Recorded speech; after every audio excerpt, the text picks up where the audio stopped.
सामाजिक व्यवस्थाएं, तो पहल पुरुष को कौन सिखाने वाला? हम महिलाएं हैं। वे घर में शिक्षा कौन देता है? अरे तुम्हारा काम ये नहीं है, लड़कों का काम, ये लड़कियों का नहीं है, ये कौन सिखाता? और अब क्या है, नहीं भी तुमको भी करना है, तुम्हारी पत्नी सर्विस करती, वर्किंग है, आप भी ये काम करो। बदला तो आगे आने वाले समय में और बदलेगा, और बदलाव ऐसा न हो जो हमारे समाज को विघटित कर दे, हमारे परिवार को विघटित करते, जिनकी संख्या हम देख रहे हैं अभी वर्तमान में।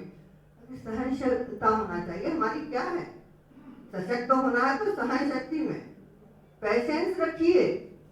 मैं आज यहाँ बात आऊंगी नहीं कि हमारे कई बार ऐसे माहौल मैंने इतने साल सर्विस की देखा है कि कितनी बार बहुत सारी बातें होती जिन्हें, चाहे वो संस्था का मुखिया हो, परिवार का मुखिया हो, समाज का मुखिया हो, चाहे आज हमारे देश के प्रधानमंत्री, कितने विभिन्न तरह से लोगों से मिलते हैं, कितने का आक्रोश से हम प्रभावित, पर क्या करते हैं कि दुश्मनी रखते हैं, सब पी जाना पड़ता है। जिस तरह शंकर भगवान ने विष को अपने कंठ में रखा, इसीलिए उन्हें क्या कहा है, नीलकंठ, तो उसको बाहर नहीं निकाला था। ये क्या है, सारी शिक्षाएं हैं। हमारे धर्म शास्त्र जो है वो शिक्षा देते कि भी पेशेंस होना चाहिए। किसी भी संस्था का मुखिया बनना, परिवार का मुखिया बनना, कैसे ऐसा होता है, मुख जैसा जिसमें सब चीज, तो हम सशक्त हो सकते हैं कि हम कितने लोग हमारे से जुड़े हैं, कितने लोग हमारे साथ हैं, कितने लोग हमारे परिवार में अपने लोगों के साथ। तो सशक्तिकरण में चुनौतियां भी है कि आप काम कर रहे हैं तो भी आपसे ये अपेक्षा है, आज पढ़ी लिखी जो है, चाहे वो डॉक्टर है, इंजीनियर है, चाहे वो साइंटिस्ट है, उससे अपेक्षाएं की जाती है, उनके सामने है। पर आने वाले समय में इन सब में धीरे धीरे और बदलाव होगा और स्थिति अच्छी होती जाएगी। पर अच्छी का मतलब ये नहीं कि हम ताकतवर हो जाए, हम पुरुष से लड़ते झगड़ते रहें, विचारों में टकराव पैदा करें, परिवार को विघटित कर दे, ये नहीं होना चाहिए। नई पीढ़ी को यही संदेश इसलिए है कि भी सशक्त होना बात अलग है, विचार आपके होना चाहिए कि ये बात गलत है, कहने की क्षमता होना चाहिए कि ये कपड़ा गलत है। मैं यहाँ कोई कमेंट नहीं करना चाहूंगी कि ये ताकत अच्छे और बुरे पहचानने की हमारे में ताकत होना चाहिए कि कौन सा रास्ता हमारा गलत है, कौन सा रास्ता हमारा सही है। चाहे वैदिक युग में भी हम देखते हैं, आप देखिए कि हमारे धर्म शास्त्रों में माँ यशोदा ने कहीं बात कुछ लड़ाई झगड़ा किया है कैकई से, ये क्या दिखाई देता है, त्याग, सहनशीलता, कि बेटे को वन गमन के लिए जाने दिया, वहां कोई संघर्ष या लड़ाई झगड़ा नहीं हुआ है। ये सारी चीज जो चीजें हैं वो शिक्षा की है, जो हमें शिक्षा देती है। पर हम क्या देखते हैं, आज में पढ़ने की फुर्सत नहीं है, देखने की फुर्सत नहीं, किताबों को, जो पुरानी किताबें हैं, जो हमारे साहित्य हैं, जिसमें बहुत कुछ कहा जा चुका है, लिखा है, चाहे वो हमारी अनसुईया हो, सती सावित्री हो, जिसने पति के कर्ज चुकाने के लिए वो खुद भी बिगड़ी। देखिए, तो इसमें त्याग, समन्वय, जब लेके चलना है तो समन्वय होना है, बराबरी करना है, तो बराबरी कहाँ की जाए कि नहीं हम भी कमाना तुम्हारे बराबर, इसलिए हमको, ये आजकल धारणाएं बनती जा रही। सशक्तिकरण की ये रास्ते में बाधाएं हैं, क्योंकि परिवार विघटित होगा। समाज को बनाना है तो समाज में जब ऐसे लोग नहीं होंगे, जब ऐसे सोच, तो ये कौन सोच लाएगा? महिलाएं लाएंगे, पुरुष लाएंगे, और वास्तव पुरुष को बनाने वाली महिला। यदि कोई पुरुष सफल होता है, उसके लिए महिला उसकी धुरी। यदि घर में कोई भी काम करना है, अच्छा है बुरा है, क्यों कहते हैं नहीं उसकी पत्नी ने कहा होगा? क्यों कहा जाता है? क्योंकि दोनों के समझौते से वो काम घर में होता है। तो मैं इतना ज्यादा आपका समय नहीं होगी, आप सुबह से सुन रहे हैं, तो आदिवासी महिलाओं को भी देखिए कि कितनी मेहनत कश होती है और उनके कितने अल्प साधन होते हैं। आप सोचेंगे आपके लिए मेकअप के लिए इतने साधन को अपने पर्स में रखती है और वो तैयार होती है और मजदूरी पे चल देती है। आज सारी रेलवे पटरी पे यदि काम करने वाली है तो आदिवासी महिलाएं हैं। वो सशक्त है, वहाँ बाल विवाह नहीं होते। तो इस तरह समाज को बचाने की जवाबदारी महिलाओं की है। यदि समाज में बदलाव लाना है तो धीरे धीरे होगा, पर जब ये हमारी वाली पीढ़ी के बाद जो नई पीढ़ियाँ आएंगी और समाज बढ़ेगा आगे, और समाज में चुनौतियाँ तो रहती हैं, क्योंकि जब जो परिवर्तन होता है उससे अच्छाई भी आती है तो बुराई भी आती है। तो बुराई आती है, उसे हम पहचाने कि हम उस बुराई से बच नहीं सकते, कहीं ना कहीं तो वो दोष समाज में विद्यमान। आप लोगों ने आमंत्रित किया, मुझे अवसर दिया बोलने का, मैं सभी की हृदय से धन्यवाद। बहुत धन्यवाद मैडम, आपने महिला सशक्तिकरण पर एक समाजशास्त्री दृष्टिकोण क्या होना चाहिए उस पर बड़े सारगर्भित विचार प्रस्तुत किए। अब मैं अध्यक्षीय उद्बोधन के लिए बड़े आदर के साथ आमंत्रित करता हूँ आदरणीय डॉक्टर अर्पणा दुभाषे जी को कि वे अध्यक्षीय उद्बोधन दें।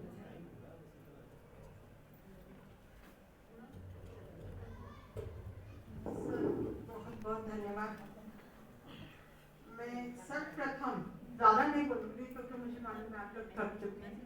मैं बहुत प्रिसाइज में अपनी बात कहना चाहूँगी।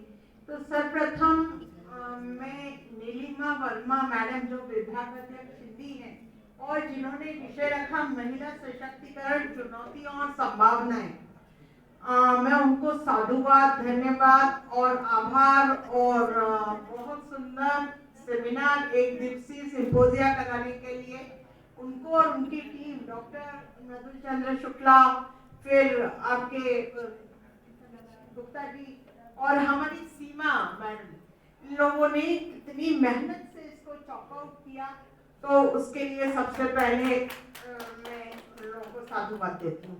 दूसरी बात, प्राचार्य महोदय को भी धन्यवाद देना आवश्यक है क्योंकि वो हमको हमेशा आगे बढ़ाने की कोशिश करते हैं।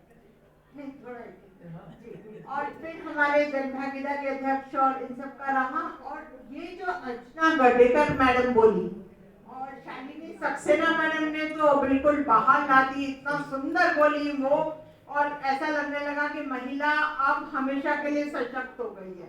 इतना बढ़िया बोली हमारी शालिनी सक्सेना मैडम। और ये जो मैडम का रहा अजय शुक्ला मैडम और पवन कुमार सिंह का, वो भी बहुत अच्छा था। पवन कुमार सिंह बहुत अच्छा बोले, तिरुचावली से थे, तो उसमें भी बहुत आनंद आया।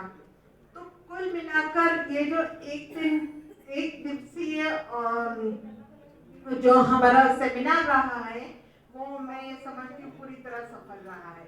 इसमें विशेष धन्यवाद मैं देना चाहती हूँ हमारे MP वर्मा जी, हमारी अंशु मैडम, प्रार्थना मैडम, जिन्होंने बड़ी सहजता और सरलता से अपने विचार, ज्योति गोयल मैडम ने भी अपने बहुत अच्छे से विचार रखे, और समा बांधा हमारी डॉक्टर ज्योति वैद्य मैडम ने, जिन्होंने बहुत ही सुंदर सरस्वती वंदना कही। इस विषय पे मैं काफी तैयारी करके आई थी, पर मैं 2-3 बातें मुख्य रूप से बताना चाहती हूँ कि महिला सशक्तिकरण की शुरुआत संयुक्त राष्ट्र संघ द्वारा 1975 में की गई थी, और 1985 में महिला अंतर्राष्ट्रीय सम्मेलन, जो पहला सम्मेलन हुआ था वो नैरोबी में हुआ था।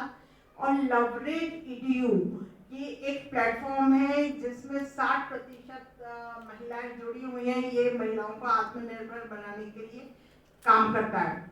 इसके साथ ही 10 ऐसे मुद्दे हैं जो कि सरकार द्वारा घोषित किए गए हैं जो महिला सशक्तिकरण के प्रति हैं। मैं इतिहास की विद्यार्थी हूँ, तो मैं ये कहना चाहती हूँ कि जितने भी देवी देवताओं के सब नाम हैं सारे स्त्रीलिंगी हैं। इसका मतलब जो शक्ति पुंज है वो कौन है? स्त्री है, माँ भी है, दया करुणा ममता की मूर्त है। और सबसे बड़ी बात जो हमें यहाँ दिखाई देती है कि ज्ञान, बुद्धि, भावना, प्रेम, शक्ति और सृजन का प्रतीक है माँ। जैसे कि ये प्रयोग किया जा चुका है राधा कृष्ण, सीताराम, गौरी शंकर, और जो आज के समय में जो बात आ रही है जेंडर इक्वालिटी की, विच इज वेरी इंपॉर्टेंट, महिला को सशक्त बनाने में मेरे ख्याल से ये बहुत आवश्यक है। और इसमें जब इंट्रोडक्शन कराया था, मैं पुरानी बात करना चाहूँगी, तो राजकुमारों का परिचय जब कराया था तो स्वयं कृष्ण जी ने अपने नाम को अपनी माँ के नाम से परिचित किया था। कुंती पुत्र भीम, देवकी नंदन वासुदेव कृष्ण, यशोदा पुत्र बलराम। तो इसका मतलब जो स्त्री है वो हमारा सेंट्रल पॉइंट है। ये मुझे एक मैडम ने जो कहा था वो बहुत अच्छा लगा था कि नाभि में हमारे क्या है, और कस्तूरी है, और रग भागता रहता है, कस्तूरी कहाँ है, कस्तूरी कहाँ है। तो स्त्री वो धुरी है जिसके बारे में एक्सेस, जिसपे पृथ्वी घूम रही है, बस वो एक्सेस स्त्री है। और अभी रामचरितमानस में हमने देखा सीता जी की स्वर्ण मूर्ति के बिना राम जी यज्ञ नहीं करा पाए। तो मैं समझती हूँ कि इतना तो हमने सीख लिया है कि स्त्री अबला और ये सब कहना, ये सब फालतू बातें हैं। एक बहुत अच्छा मैंने एक आर्टिकल पढ़ा था, अंतिम बात कह रही हूँ, उसमें एक स्त्री का रेप हो जाता है, पर वो स्त्री का जब पूछा जाता है उससे, तो बोलती हैं it is not like that, ये तो एक प्रक्रिया है, मेरी इज्जत उस स्थान पे है ऐसा मैं नहीं मानती। और अभी जब मैं कॉलेज में मॉर्निंग में एंटर कर रही थी तो एक साइन बोर्ड मैंने देखा, शक्ति माँ है, भक्ति पिता है। मेरे हृदय को इतनी ये बात छू गई कि शक्ति माँ है और भक्ति पिता है। अगर हम इस सेंट्रल सेंटेंस को अपना मोटिव बना लें तो मैं नहीं समझती हूँ कि हमें जीवन में कोई समस्या रह जाएगी, क्योंकि स्त्री पुरुष को आमने सामने खड़े होकर लड़ना नहीं है, बल्कि समकक्ष चलना है। जिस तरह से रथ के दो पहिए इतने भारी रथ को चला ले जाते हैं, तो यही सृजन है, यही सृष्टि है। और इन शब्दों के साथ मैं विराम लेती हूँ। जय भारत से। बहुत धन्यवाद मैडम। हम सभी इस बात से बिल्कुल सहमत हैं कि परिवार की यदि कोई धुरी है तो वो स्त्री ही होती है, और निश्चित रूप से स्त्री प्रत्येक रूप में, किसी भी रूप में हो, पूज्य है, आदरणीय है। और यदि वो सशक्त है तो पूरा समाज सशक्त है, और समाज यदि सशक्त है तो पूरा देश सशक्त है। बहुत बहुत धन्यवाद अध्यक्ष जी उद्बोधन के लिए। तो मैं बहुत सम्मान के साथ इस कार्यक्रम की अंतिम कड़ी के रूप में आमंत्रित करता हूँ आभार प्रदर्शन और धन्यवाद ज्ञापित करने के लिए आदरणीय शोभा मिश्रा को। बिना एक सेकंड गवाए मैं परम सम्मानीय मंच और मेरे सामने उपस्थित अत्यंत गुणात्मक रूप से समृद्ध मेरे माननीय बंधु और भगिनियों, परम आदरणीय जो आज डॉक्टर नागर मैडम है, जिन्हें हम डॉक्टर श्याम सुंदर निगम सर के हमेशा देखा करते थे, आज उन्हें देखकर अत्यंत हर्षित है। मैडम नीलिमा वर्मा मैडम, प्रार्थना मैडम और दुभाषे मैडम, अंशु मैडम और शुक्ला सर, सभी का बहुत बहुत आभार। आप लोगों ने मुझे यहाँ बुलाया। मैं अंशु मैडम से बात शुरू करूंगी। वैसे शुरू तो मैं इसी बात से करना चाहती थी, ओम पूर्णमिदम की तरह, जैसे कि मैडम वर्मा मैडम ने सुबह कहा था, मनुस्मृति में यत्र नारेस्तु पूज्यन्ते रमन्ते तत्र देवता। तो सुबह से जो चली हमारी सिंपोजिया, आज फिर अभी इस समय फिर से उसी जगह आ गई है, क्योंकि वैदिक शास्त्रों से भी इतने सारे उदाहरण सभी लोगों ने बताए कि बिना नारी के कुछ भी नहीं हो सकता है। भगवान राम ने भी सोने की सीता जी बनवाई, तब जाकर उनका यज्ञ पूरा हुआ। इस बात पर मैंने बहुत पहले कविता लिखी थी, नारी अस्तित्व की सत्ता है, हर द्वार उसी का पत्ता है, वह द्रग खोले तो जननी है, द्रग बंद करे तो ठगनी है। अगर वो छोड़ देना लोगों को उनके हाल पे, तो सब लोग माया से ठगा जाए, कोई रास्ता नहीं बताने वाला होगा।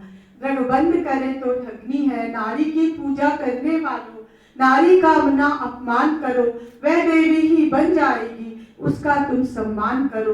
वह अस्थि और मज्जा बनकर तेरे शिशु में है बहती, वह नवरत्नों की सरिता बन तेरे लिए वो मनुज बहती। वह तो नारी तो नर की शक्ति है, भक्तों के हृदय की भक्ति है।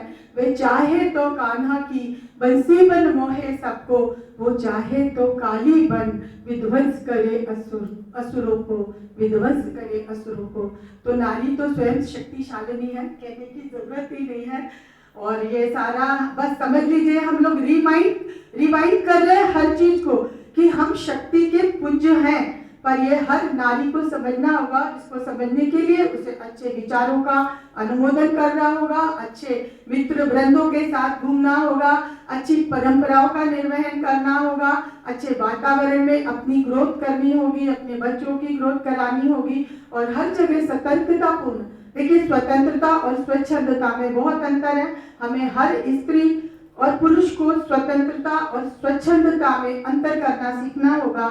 जिद और संकल्प की दूरी को समझना होगा, और ये मानना पड़ेगा कि नारी जो जोड़ने में विश्वास करती है, तो बहुत कम जो ऐसी नारियां हैं जो तोड़ने में विश्वास करती हैं, उनसे दूरी बनाकर चलना होगा। तभी हम इस समाज में, जैसे एक वृक्ष फूल और पत्तों के बिना अपने अस्तित्व में नहीं रहता, ऐसे ही नारी और नर एक दूसरे के पूरक हैं। पूरी प्रकृति, पूरी साइंस इसी बात को डिक्लेयर करती है, इसमें कोई भी कहने वाली बात नहीं है।